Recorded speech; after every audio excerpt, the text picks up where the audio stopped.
বলি, আমি অনেক দূর থেকে আপনাদের কথা শুনে এসেছি, আপনাদের হয়রানির কথা শুনে এসেছি, চাকরিচ্যুতের কথা শুনে এসেছি।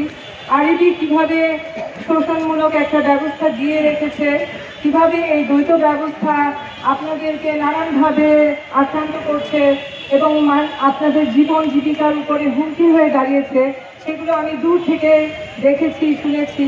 কিন্তু আজকে সুযোগ হলো আপনাদের সাথে দেখা করার।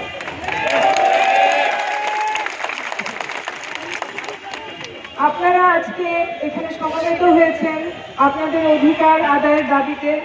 এটা একটি নিশ্চয়ই আশাব্যঞ্জক বিষয়। এতদিন ধরে পল্লী বিদ্যুৎ সমিতির অনেক কর্মকর্তা কর্মচারী, লাইনম্যান, সুপারভাইজার, মিটার রিডার তারা বিভিন্নভাবে বৈষম্যের শিকার হয়েছেন, কিন্তু তাদেরকে কথা বলতে দেওয়া হয়নি।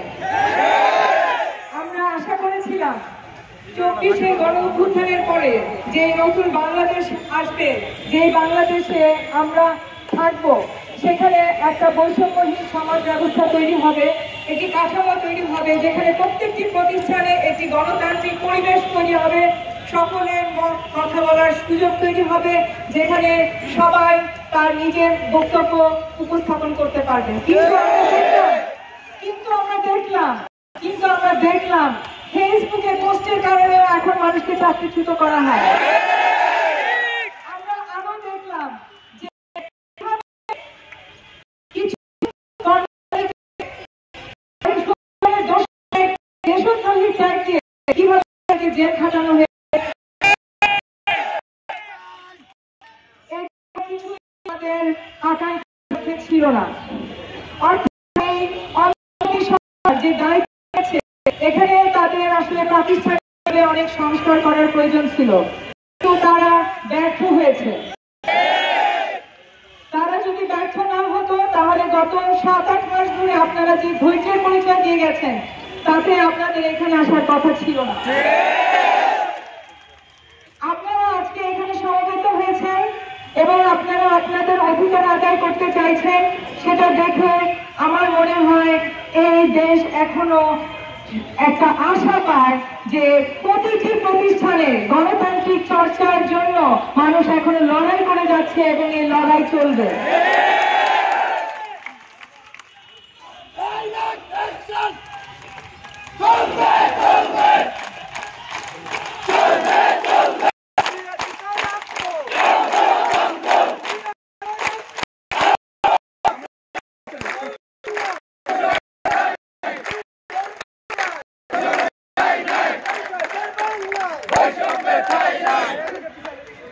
আপনারা দেখে এসেছেন জুলাই গণ অভ্যুত্থানের সময়, যে সময়টা আমরা পার করেছি 14 জুলাই থেকে 5ই আগস্ট, সে সময় স্বৈরাচারী সরকার কি ধরনের হাস্যকর কাজকর্ম করে দিয়েছে তাদের গদি রক্ষা করার জন্য। তারা মানুষকে একদিক থেকে মেরেছে, মানুষকে হত্যা করেছে, অন্যদিক থেকে তারা হাসপাতালে গিয়ে প্রহসনমূলক ভাবে মানুষের চিকিৎসা করার কথা বলে এসেছে। তারা মানুষের কথা চিন্তা করেনি, তারা কোথায় কোন অবকাঠামো ভেঙে গেল, কোথায় কি ব্রিজ ভাঙলো, কোথায় কি টেলিভিশন সেন্টার ভাঙলো, সেগুলো নিয়ে তারা উত্তেজিত ছিল। আমরা দেখেছি, আমরা তখনই বুঝেছি যে যারা স্বৈরাচারী তারা আসলে মানুষের কথা ভাবে না, তারা শুধু অবকাঠামোর কথা ভাবে।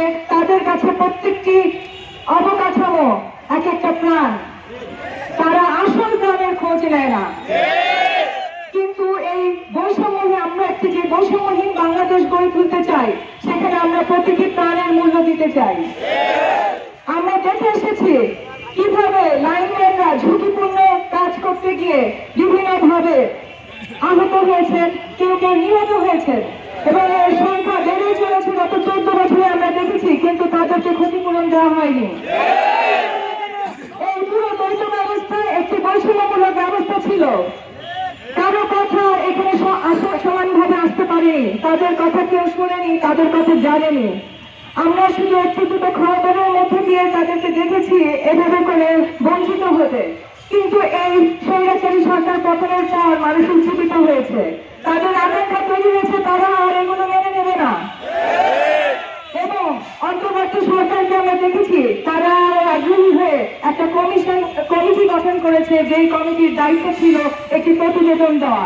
সেই প্রতিবেদনেও তাদের সুপারিশের মধ্যে আমরা শুনেছি যে তারা সুপারিশ করেছে এই দ্বৈত ব্যবস্থা বিলুপ্তির। কিন্তু আমরা এখন পর্যন্ত দেখছি সেটা বাস্তবায়নের কোনো পথ দেখা যায়নি।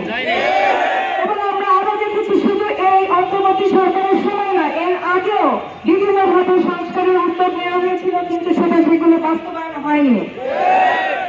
এগুলো কেন বাস্তবায়ন হয়নি? বাস্তবায়ন হয়নি কারণ তারা যারা চায় যে এই স্বৈরাচার থাকুক, তারা চায় যে এই গণতন্ত্র এখানে বিকশিত না হোক, তারা এটাই চায় যে এখানে দুর্নীতির মধ্য দিয়ে একরকমের একনায়কতন্ত্র বজায় রাখবে। সে কারণে এগুলো হয়নি।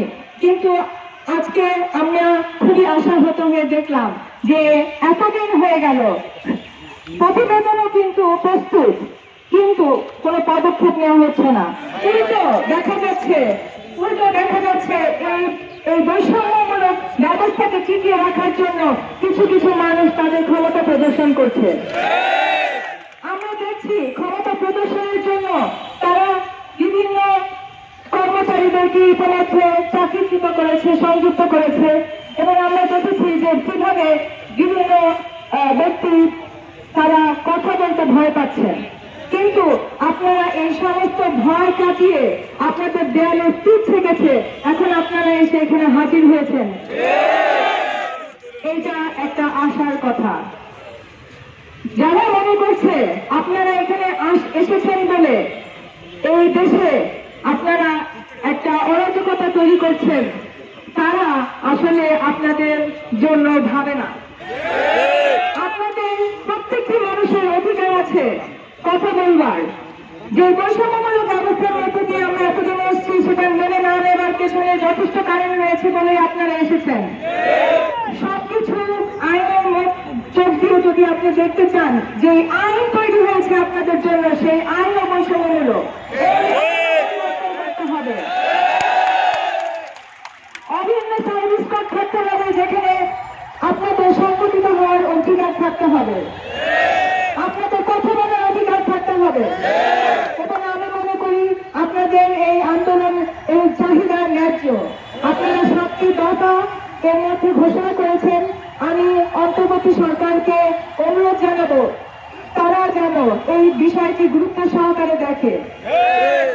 তারা যদি আরো আগে এই বিষয়টি দেখত, তাহলে আপনাদেরকে এভাবে রাস্তায় আসতে হতো না।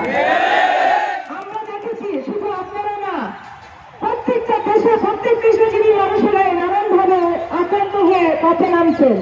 নার্স থেকে শুরু করে, শিক্ষক থেকে শুরু করে, কোন পেশাজীবীরা রাস্তায় নামতে বাধ্য হয়নি। এবং তাদের প্রত্যেকের ক্ষেত্রে আমরা দেখেছি সরকার কথা শোনে না। কিন্তু সরকারকে কথা শুনতে হবে। সরকার যদি এখানে অন্তর্বর্তী সরকার এখানে এসে থাকে, তাদের কাজ নির্বাচনের প্রস্তুতি নেওয়া, একটি গণতান্ত্রিক পরিবেশ তৈরি করে দেওয়া, যে পরিবেশের মধ্যে থেকে এদেশে একটা গণতান্ত্রিক নির্বাচন সংগঠিত হবে। এবং সেই নির্বাচনের সাথে সাথে আমাদের যে প্রশাসনিক কাঠামো, যে গণতান্ত্রিক চর্চা তৈরি করে দেওয়ার যে পরিবেশ আমাদেরকে তৈরি করতে হবে, সেই পরিবেশটা তাদেরকে তৈরি করতে হবে। সেদিক থেকে আমি মনে করি যে এই যে পল্লী বিদ্যুতের যে পুরো অপকাঠামো রয়েছে, এবং এখানে যে মানুষেরা রয়েছে যারা কাজ করে খাচ্ছেন, তাদের সকলের অধিকার নিশ্চিত করা এখানে সময়ের দাবি। এটা না হলে আসলে একটা সুষ্ঠু নির্বাচনও হবে না। 45,000 কর্মী এখানে কাজ করছেন, এতগুলো মানুষ, আপনারা দেশের একটা গুরুত্বপূর্ণ সেবা আপনারা দিয়ে যাচ্ছেন। আপনাদের অবশ্যই একটা মূল্য আছে, এবং সেই দিক থেকে আপনাদেরকে মূল্যায়ন করতে হবেই। আমি আরো মনে করি যে এই সরকার দেখা যাচ্ছে অন্যান্য অনেক কাজের দিকে তারা মন দিচ্ছে। আপনারা জানেন যে মানবিক করিডোর দেওয়া নিয়ে কিছুদিন কথা চলেছে। কিছুদিন এখন তারা শুরু করেছে চট্টগ্রাম বন্দরকে বিদেশিদের হাতে তুলে দিতে। আপনারা জানেন যে চট্টগ্রাম বন্দরের যে শ্রমিকেরা, তারা সেখানে আন্দোলন করছেন। তারা চায় না একটি বিদেশি কোম্পানির অধীনে থেকে তাদের সার্বভৌমত্ব, তাদের কথা বলার অধিকার ক্ষুণ্ণ হোক, এটা তারা চায় না। তারা আরো চায় না যে এই দেশে কোন বিদেশি শক্তি এসে প্রভাব বিস্তার করুক। তারা চায় নিজেদের সক্ষমতা, তারা চায় এই দেশের সক্ষমতা তৈরি হওয়া। কিন্তু আপনারা লক্ষ্য করে দেখেন যে কাউকে কোন বিদেশি কোম্পানিকে কোন কাজ দিয়ে দেওয়া কিন্তু খুব সহজ কাজ, কিন্তু সেই প্রতিষ্ঠান টিকিয়ে রাখা, সেখানে গণতান্ত্রিক চর্চা নিশ্চিত করা এবং সেখানে দুর্নীতি থেকে মুক্ত হওয়া, মুক্ত করা দেশকে, এগুলো কিন্তু অনেক কঠিন কাজ। সরকার সেই কঠিন কাজগুলো করছে না। আমি মনে করি এই পুরো পল্লী বিদ্যুৎ সমিতি এবং আরবিতে যে ধরনের বৈষম্যমূলক ব্যবস্থা রয়েছে, যে ধরনের দুর্নীতির একটা পরিবেশ তৈরি হয়েছে, যেভাবে লুটপাট করে এখানে মানুষদেরকে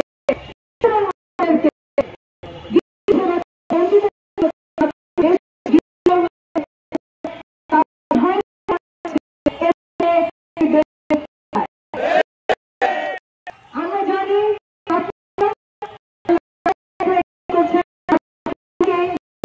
জায়গা থেকে বহু অভিজ্ঞতা করেছেন। রাস্তার ইঞ্চি ইঞ্চি পথ, প্রত্যেকটা বৈদ্যুতিক তারের প্রতিটা ইঞ্চি আপনাদের জানা। আপনারা জানেন আপনারা কোথায় মিটার বসিয়েছেন, কোন মিটার কাজ করছে, কোন মিটার কাজ করছে না। এটা আপনাদের চেয়ে আর কেউ বেশি জানে না। একটা কাজে দীর্ঘদিন অভ্যস্ত হয়ে গেলে, সবকিছু জানাশোনা হয়ে গেলে, তারপর তাকে এইকে সরিয়ে দেওয়ার যে ষড়যন্ত্র করা হয়, তা আসলে আপনাদেরকে দুর্বল করে দেওয়ার জন্য করা হয়। আমি দেখে আন্তরিকভাবে আপনাদেরকে ধন্যবাদ জানাই যে আপনারা নিজের অধিকারের ব্যাপারে সোচ্চার হয়েছেন। শুধু নিজেদের অধিকারের ব্যাপারে না, আপনারা এই যে দেশের জনগণের কথা ভাবছেন, দেশের মানুষকে সেবা দেওয়ার কথা ভাবছেন, কিভাবে করে এই দেশে আরেকটু পল্লী বিদ্যুৎ এর তরফ থেকে আরেকটু ভালো সেবা দেওয়া যায়, এই যে আপনাদের যে মানবিক চেতনা, আমি আশা করছি এই মানবিক চেতনা ছড়িয়ে পড়বে অন্তর্বর্তী সরকারের মধ্যেও।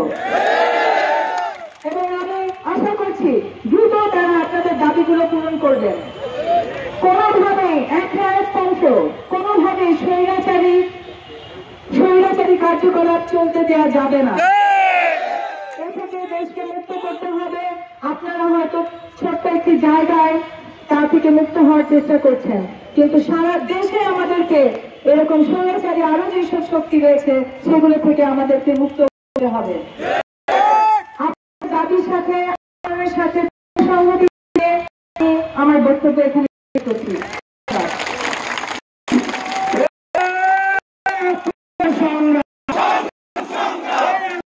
সংগ্রাম